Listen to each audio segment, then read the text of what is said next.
കണ്ണൂർ സർവകലാശാല ബിരുദ പ്രവേശനവുമായി ബന്ധപ്പെടുത്തിയിട്ടുള്ള പ്രധാനപ്പെട്ട മറ്റൊരു വീഡിയോയിലേക്ക് എല്ലാ പ്രിയപ്പെട്ടവർക്കും സ്വാഗതം.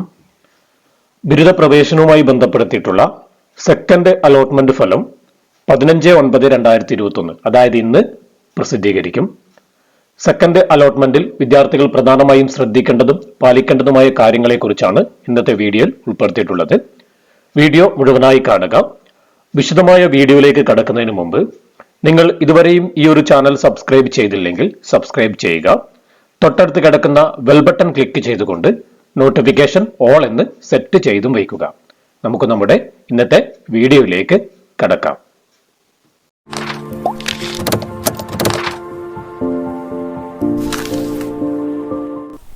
ഒന്നാം അലോട്ട്മെന്റ് ഫലം എങ്ങനെയാണ് വിദ്യാർത്ഥികൾ ചെക്ക് ചെയ്തത്, അതേ രീതിയിൽ തന്നെയാണ് രണ്ടാം അലോട്ട്മെന്റ് ഫലവും വിദ്യാർത്ഥികൾ ചെക്ക് ചെയ്യേണ്ടത്.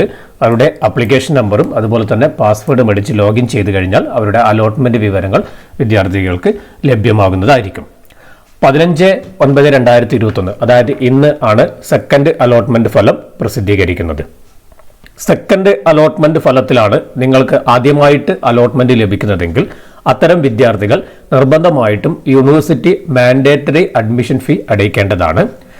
ജനറൽ SCBC കാറ്റഗറിയിൽപ്പെട്ട വിദ്യാർത്ഥികൾക്ക് 830 രൂപയും SC/ST കാറ്റഗറിയിൽപ്പെട്ട വിദ്യാർത്ഥികൾക്ക് 770 രൂപയുമാണ് മാൻഡേറ്ററി അഡ്മിഷൻ ഫീ.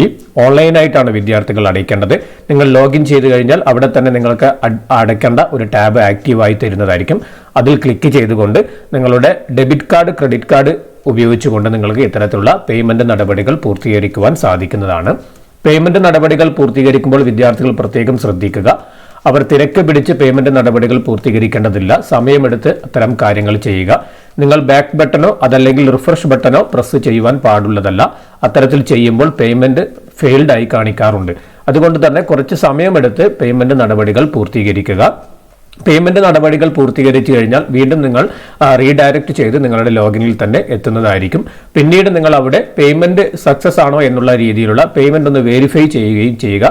പേയ്മെന്റ് സക്സസ് ആണ് എന്നുള്ളത് ഉറപ്പുവരുത്തുകയും ചെയ്യുക. അതിനുശേഷം പേയ്മെന്റുമായി ബന്ധപ്പെടുത്തിയിട്ടുള്ള റിസീപ്റ്റ് നിർബന്ധമായിട്ടും ഡൗൺലോഡ് ചെയ്തു വയ്ക്കുക. കാരണം അഡ്മിഷന്റെ സമയത്ത് ഹാജരാക്കേണ്ട പ്രധാനപ്പെട്ട രേഖകളിൽ ഒരു രേഖ ഈ പറയുന്ന പേയ്മെന്റ് റിസീപ്റ്റ് ആണ്. അതുകൊണ്ട് ആ കാര്യങ്ങൾ വിദ്യാർത്ഥികൾ പ്രത്യേകം ശ്രദ്ധിക്കുക.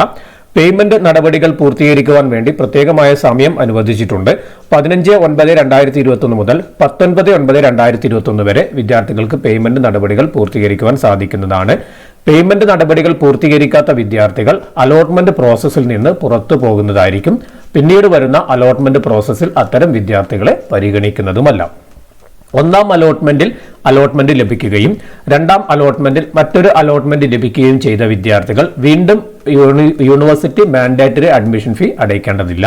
അതുപോലെ തന്നെ ഒന്നാം അലോട്ട്മെന്റിൽ അലോട്ട്മെന്റ് ലഭിക്കുകയും രണ്ടാം അലോട്ട്മെന്റിൽ മറ്റൊരു അലോട്ട്മെന്റ് ലഭിക്കാതെ നേരത്തെ അലോട്ട്മെന്റ് തന്നെയാണ് ഉള്ളതെങ്കിൽ അത്തരം വിദ്യാർത്ഥികളും വീണ്ടും യൂണിവേഴ്സിറ്റി മാൻഡേറ്ററി അഡ്മിഷൻ ഫീ അടയ്ക്കേണ്ടതില്ല.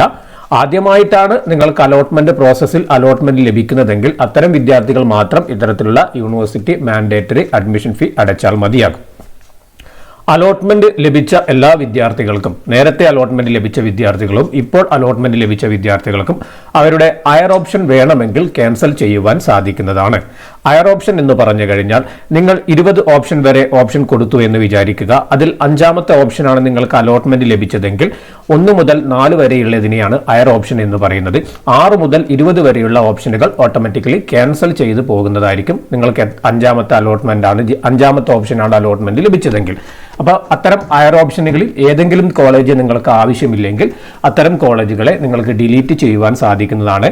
പേയ്മെന്റ് നടപടികൾ പൂർത്തീകരിച്ചു കഴിഞ്ഞാൽ മാത്രമേ അത്തരത്തിലുള്ള ടാബ് നിങ്ങൾക്ക് ആക്റ്റീവ് ആകുന്നതായിരിക്കും. അപ്പോൾ ആവശ്യമില്ലാത്ത ഹയർ ഓപ്ഷനുകൾ വിദ്യാർത്ഥികൾ നിർബന്ധമായിട്ടും ഡിലീറ്റ് ചെയ്യേണ്ടതാണ്. ഡിലീറ്റ് ചെയ്യാത്ത പക്ഷം പിന്നീട് വരുന്ന അലോട്ട്മെന്റുകളിൽ പുതിയ അലോട്ട്മെന്റ് ലഭിച്ചു കഴിഞ്ഞാൽ വിദ്യാർത്ഥികൾ നിർബന്ധമായിട്ടും ആ അലോട്ട്മെന്റ് സ്വീകരിക്കേണ്ടി വരും. പിന്നീട് പഴയ അലോട്ട്മെന്റ് നിങ്ങൾക്ക് പുനഃസ്ഥാപിച്ച് തരുന്നതല്ല. അതായത് നിങ്ങൾക്ക് രണ്ടാമത്തെ അലോട്ട്മെന്റിൽ ഒരു കോളേജ് ലഭിച്ചു എന്ന് വിചാരിക്കുക. മൂന്നാമത്തെ അലോട്ട്മെന്റിൽ മറ്റൊരു കോളേജ് ലഭിച്ചു കഴിഞ്ഞാൽ മൂന്നാമത്തെ അലോട്ട്മെന്റ് ലഭിച്ച കോളേജ് നിങ്ങൾ സ്വീകരിക്കുക. ആ ഒരു അലോട്ട്മെന്റ് സ്വീകരിക്കേണ്ടി വരും. പിന്നീട് പഴയ അലോട്ട്മെന്റിലേക്ക് പോകുവാൻ പറ്റുന്നതല്ല. അതുകൊണ്ടാണ് വിദ്യാർത്ഥികളോട് പറയുന്നത് അവർക്ക് ആവശ്യമില്ലാത്ത കോളേജുകൾ ഹയർ ഓപ്ഷനുകളായിട്ടുണ്ടെങ്കിൽ അവ നിർബന്ധമായിട്ടും ക്യാൻസൽ ചെയ്യേണ്ടതാണ്.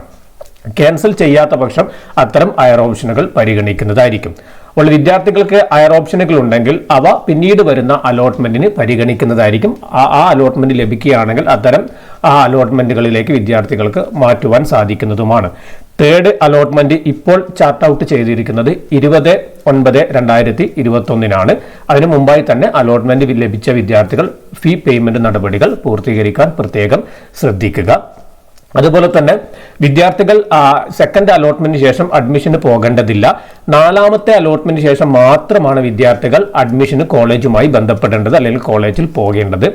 നിങ്ങൾക്ക് 4ാമത്തെ അലോട്ട്മെന്റ് വന്നു കഴിഞ്ഞാൽ നിങ്ങളുടെ അലോട്ട്മെന്റ് സ്റ്റാറ്റസിൽ ഏത് കോളേജാണ് ഏത് കോഴ്സാണുള്ളത് അവിടെയാണ് നിങ്ങൾ അഡ്മിഷന് വേണ്ടി പോകേണ്ടത്. അപ്പോൾ ഓരോ അലോട്ട്മെന്റിലും ചിലപ്പോൾ നിങ്ങൾക്ക് അലോട്ട്മെന്റ് മാറി മാറി വരും. ചില വിദ്യാർത്ഥികൾക്ക് നേരത്തെ തന്നെ ലഭിച്ചു തന്നെയാണ് വരിക. അപ്പോൾ അത്തരത്തിൽ മാറി മാറി വന്ന് നിങ്ങൾ 4ാം അലോട്ട്മെന്റ് വരെ പ്രത്യേകിച്ച് കോളേജുമായി ബന്ധപ്പെടുത്തിയിട്ടൊന്നും ചെയ്യാനുള്ള നിങ്ങളുടെ സൈറ്റിൽ തന്നെ നിങ്ങൾ കാര്യങ്ങളെല്ലാം നോക്കിയതിനു ശേഷം നമ്മൾ തരുന്ന നിർദ്ദേശത്തിനനുസരിച്ച് കാര്യങ്ങൾ ചെയ്യുക. അതല്ലെങ്കിൽ നിങ്ങൾ അലോട്ട്മെന്റ് പ്രോസസ്സിൽ നിന്ന് പുറത്തു പോകുന്നതായിരിക്കും. അപ്പോൾ അത്തരം കാര്യങ്ങൾ പ്രത്യേകം ശ്രദ്ധിക്കുക. അപ്പോൾ 4ാമത്തെ അലോട്ട്മെന്റ് വന്നു കഴിഞ്ഞാൽ നിങ്ങളുടെ അലോട്ട്മെന്റിൽ ഏത് കോളേജാണുള്ളത് അല്ലെങ്കിൽ ഏത് കോഴ്സാണുള്ളത് അവിടെയാണ് നിങ്ങൾ അഡ്മിഷന് വേണ്ടി പോകേണ്ടത്. ആ കാര്യങ്ങൾ പ്രത്യേകം വിദ്യാർത്ഥികൾ ശ്രദ്ധിക്കുക. അതുപോലെ തന്നെ അലോട്ട്മെന്റ് 2ാമത്തെ അലോട്ട്മെന്റ് ലഭിക്കാത്ത വിദ്യാർത്ഥികൾ പ്രത്യേകിച്ചൊന്നും ചെയ്യുവാനില്ല. അടുത്ത അലോട്ട്മെന്റിന് വേണ്ടി വെയിറ്റ് ചെയ്യുകയാണ് അവർ ചെയ്യേണ്ടത്. 3ാമത്തെ അലോട്ട്മെന്റ് ഞാൻ നേരത്തെ പറഞ്ഞു 20ാം തീയതി പ്രസിദ്ധീകരിക്കുന്നതായിരിക്കും. അപ്പോൾ അതാണ് അലോട്ട്മെന്റുമായി ബന്ധപ്പെടുത്തിയിട്ട് പറയാനുള്ളത്. അപ്പോൾ വിദ്യാർത്ഥികൾ പ്രത്യേകം ശ്രദ്ധിക്കുക. അലോട്ട്മെന്റുമായി ബന്ധപ്പെടുത്തിയിട്ടുള്ള ഒരുപാട് കാര്യങ്ങളുണ്ട്, ഒരുപാട് പ്രധാനപ്പെട്ട കാര്യങ്ങൾ നമ്മൾ ചാനലിലൂടെ അപ്ലോഡ് ചെയ്യുന്നുണ്ട്. അപ്പോൾ കൃത്യമായി മനസ്സിലാക്കിയതിന് ശേഷം നിങ്ങൾക്ക് എന്തെങ്കിലും രീതിയിലുള്ള സംശയങ്ങൾ ഉണ്ടെങ്കിൽ അതൊക്കെ തീർത്തതിന് ശേഷം നിങ്ങൾ ഈ പറയുന്ന അഡ്മിഷനുമായി ബന്ധപ്പെടുത്തിയിട്ടുള്ള ഈ നടപടിക്രമങ്ങൾ കൃത്യമായിട്ട് ചെയ്യുക. അത് ചെയ്യാത്ത പക്ഷം നിങ്ങൾ അലോട്ട്മെന്റ് പ്രോസസ്സിൽ നിന്ന് പുറത്തു പോകുന്നതായിരിക്കും. അതിൽ ഏറ്റവും പ്രധാനപ്പെട്ട ഒരു കാര്യമാണ് ഈ ഫീസ് അടയ്ക്കുക എന്നുള്ളത്. പല വിദ്യാർത്ഥികൾക്കും അലോട്ട്മെന്റ് ലഭിച്ചിട്ടാകുമ്പോൾ അതിൽ തൃപ്തരല്ലാത്തതുകൊണ്ട് അടുത്ത അലോട്ട്മെന്റ് വരട്ടെ അതുവരെ വെയിറ്റ് ചെയ്യാമെന്ന് പറഞ്ഞ് ഫീസ് അടക്കാതെ നിൽക്കുന്ന പല വിദ്യാർത്ഥികളുമുണ്ട്. ഇന്ന് രാവിലെ ആയിട്ടും കുറെ വിദ്യാർത്ഥികൾ അത്തരത്തിലുള്ള വിദ്യാർത്ഥികൾ എന്നെ വിളിക്കുകയുണ്ടായി. അപ്പോൾ അത്തരത്തിലുള്ള വിദ്യാർത്ഥികൾക്ക് പിന്നീട് വരുന്ന അലോട്ട്മെന്റ് ലഭിക്കുകയില്ല. ആ കാര്യം വിദ്യാർത്ഥികൾ പ്രത്യേകം മനസ്സിലാക്കുക.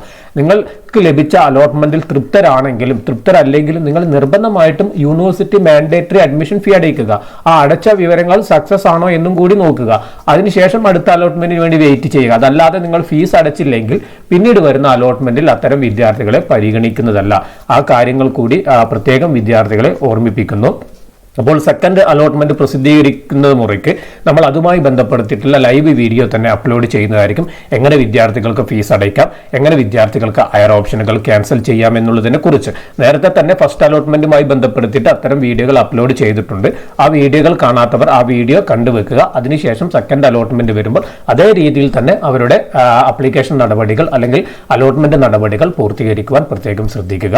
അപ്പോൾ വീഡിയോ ഇവിടെ അവസാനിപ്പിക്കുന്നു. നമ്മുടെ ചാനലിൽ അപ്ലോഡ് ചെയ്യുന്ന ഇത്തരം വീഡിയോകൾ നിങ്ങൾക്ക് ഉപകാരപ്പെടുന്നുണ്ടെങ്കിൽ ഈ ചാനൽ സബ്സ്ക്രൈബ് ചെയ്ത് നമ്മുടെ സപ്പോർട്ട് കൂടി ചെയ്യുക. അഡ്മിഷനുമായി ബന്ധപ്പെടുത്തിയിട്ടുള്ള ഒരുപാട് കാര്യങ്ങൾ പെട്ടെന്ന് ലഭിക്കുവാൻ വേണ്ടി തൊട്ടടുത്ത് കിടക്കുന്ന ബെൽ ബട്ടൺ ക്ലിക്ക് ചെയ്തുകൊണ്ട് നോട്ടിഫിക്കേഷൻ ഓൾ എന്ന് സെറ്റ് ചെയ്തും വയ്ക്കുക. നിങ്ങൾക്ക് എല്ലാവർക്കും ഇഷ്ടപ്പെട്ട കോളേജിൽ ഇഷ്ടപ്പെട്ട കോഴ്സിൽ തന്നെ അഡ്മിഷൻ നേടുവാൻ സാധിക്കട്ടെ എന്ന് മാത്രം പറഞ്ഞുകൊണ്ട് എല്ലാ നന്മകളും നേർന്നുകൊണ്ട് നിർത്തുന്നു. നന്ദി.